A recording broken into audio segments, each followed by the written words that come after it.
Can you imagine this? A martial arts superstar who starred alongside Mel Gibson in Lethal Weapon 4 suddenly, one day, puts everything aside and starts pursuing a question that had troubled him since he was 9 years old. Who the hell am I? When the whole world recognized the name Jet Li, he chose to walk the path of finding his most authentic self. The Avenger in Romeo Must Die, the multiverse warrior in The One, the enslaved killer in Unleashed, the mercenary in The Expendables. He lived countless lives on screen, but which one was really him? Hey everyone, welcome to Faith and Go. Today we're talking about a story that absolutely blew my mind. Kung Fu legend Jet Li's 25-year spiritual awakening journey. This isn't some inspirational story about how a star achieved success. This is about how someone who had everything chose to let it all go and turn around to explore the soul of the universe. From garden dreams to Hollywood legend, the story starts with a 9-year-old boy. In 1971, at a martial arts school in Beijing, the coach asked each kid, "What's your dream?" Other children said they wanted to be police officers, firefighters, doctors. When it was this little boy's turn, he thought seriously and said, "I want to be a gardener." This answer left the coaches deeply disappointed. They thought this kid had no ambition. But if you really think about it, a 9-year-old child who could see through the fakeness of the adult world in that competitive environment and choose the most innocent, freest way of life. Isn't that a kind of wisdom? He said he loved watching gardeners, quietly watering flowers in the sunset, thinking it was particularly beautiful. That state had no competition, no performance, just simply doing what needed to be done. This was actually the prototype of the freedom state he would later seek. In Buddhism, most of us actually follow society's expected patterns. They define success, then tell you that you must walk that path, regardless of whether you like it, in your heart, regardless of whether you have passion. It seems like once you reach their designated destination, life is completely fulfilled. But is that really true?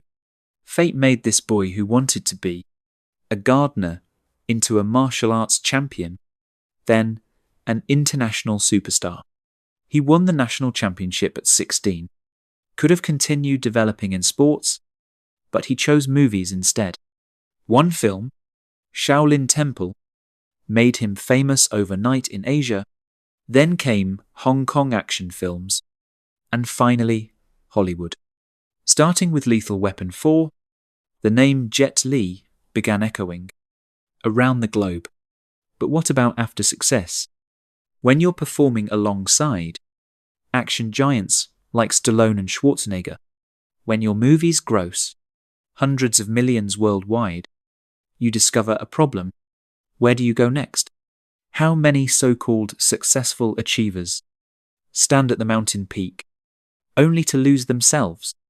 Spiritual crisis at the peak.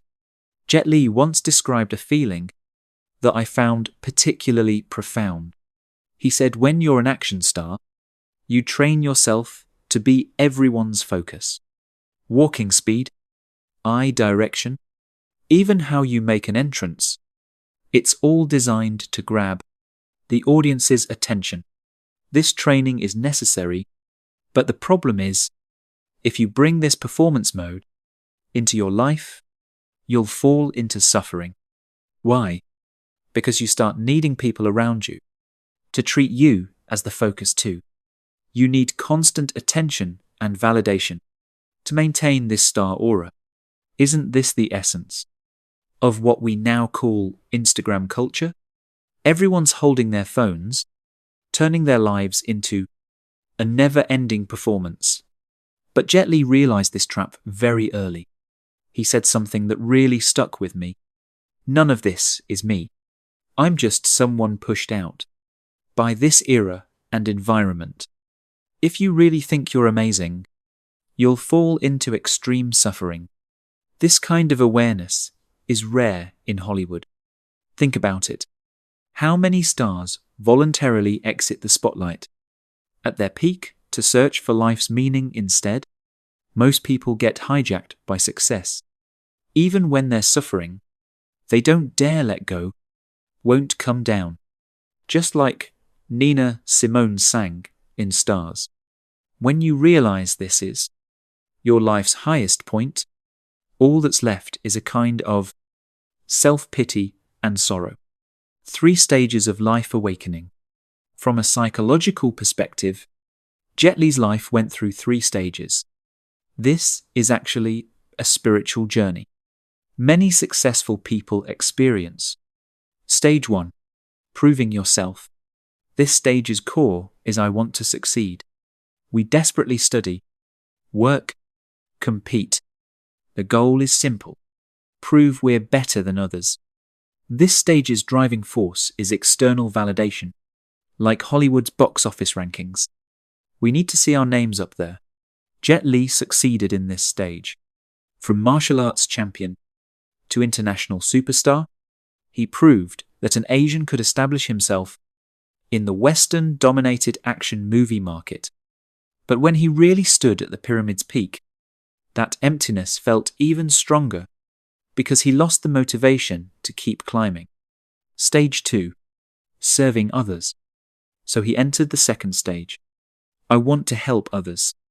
He established the One Foundation, dedicated to disaster relief and public welfare. This wasn't for show. It was humanity's natural choice. He began understanding that true satisfaction comes from creating value for others. But there's a trap here. If you treat helping others as another form of success, you'll still feel disappointed. Because you can't save everyone, you can't solve all problems.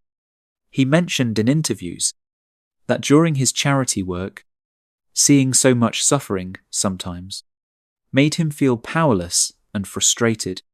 Stage 3. Transcending Self. The real turning point came in the third stage, what I call Transcending Self. People in this stage no longer ask, what can I get? Or what can I give? But start asking, what is real? Jet Li uses a vivid metaphor to explain this state. He says he's like acting in a life movie called Jet Li. Since he knows it's acting, why take it so seriously? This isn't negative escapism. It's higher level wisdom.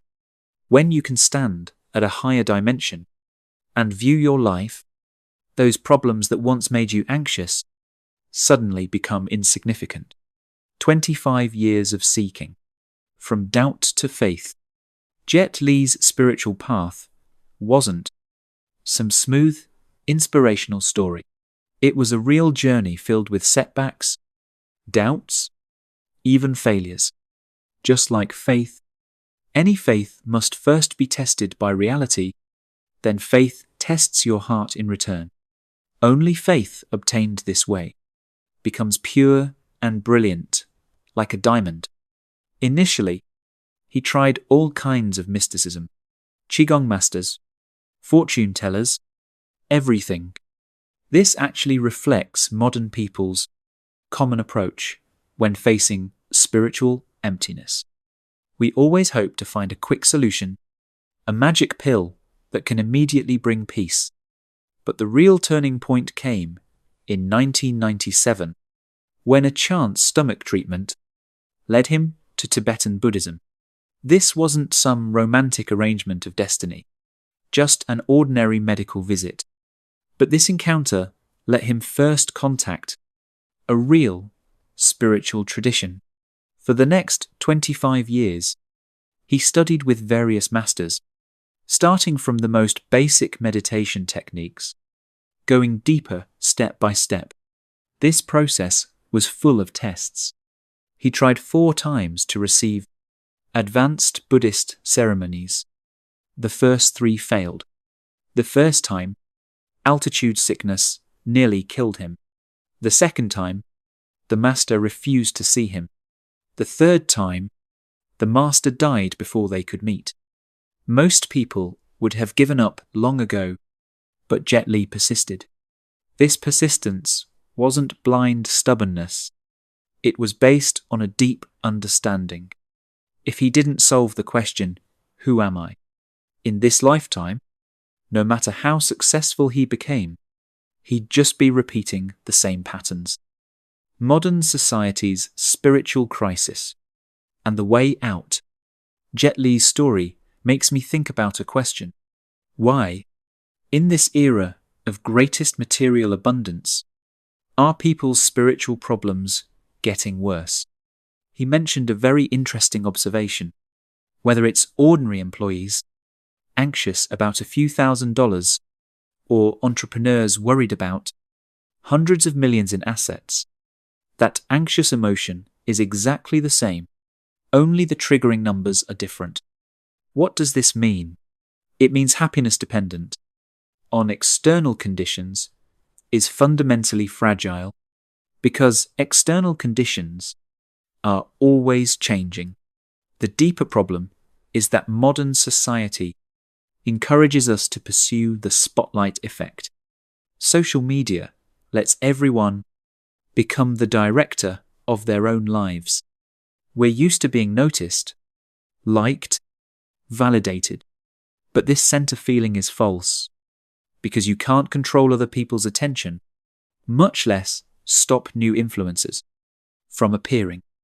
Jet Li uses a great metaphor to explain this phenomenon. We're like ocean waves, thinking we're that wave crest, not allowing ourselves to fall. But actually, waves come one after another. You can't always be at the crest. This reminds me of the most familiar words from Ecclesiastes. Vanity of vanities, all is vanity. So where's the way out? Jet Li's answer is, stop making yourself the story's protagonist and start being the story's observer. He says, when you can jump out of the plot and view your life from an observer's perspective, you gain true freedom. This echoes the Christian concept of dying to self, living in Christ. True freedom comes from transcending the self. Conclusion. Jet Li's story tells us that real success isn't gaining more. It's needing less by removing desires.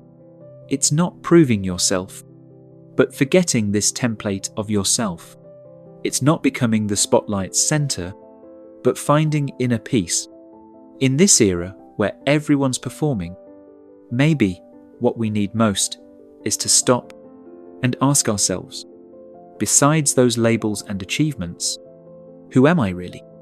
As Jesus said, what good is it for someone to gain the whole world, yet forfeit their soul? Do you think Jet Li's choice was wise? Or do you think this pursuit is too idealistic? Between pursuing worldly success and spiritual growth, how should we balance? Welcome to share your thoughts in the comments. See you next time. If this story moved you, please give me a like and subscribe to my channel so more people can see this different kind of success story.